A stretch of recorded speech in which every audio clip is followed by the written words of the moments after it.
Duffel bag, backseat.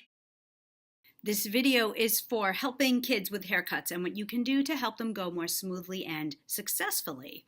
This is one video in a very big playlist, so please look at all the strategies to see which one is useful or which ones are useful for your child.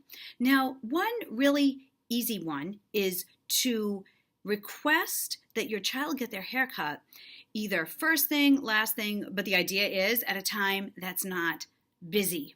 So if you can make a time arrangement, this can be very, very useful because it's going to bring down the sound of blow dryers, other clippers, other people talking, walking, moving. So what you want to do is find the quietest time that the salon may have and make a request to get the haircut then. I find oftentimes right when a salon opens, maybe the quietest. So if you can make an arrangement, that would be terrific. So another thing to consider, give this a try if you haven't already. It can make a huge difference in just the sensory overload that kids experience when there's a lot going on in a hair salon.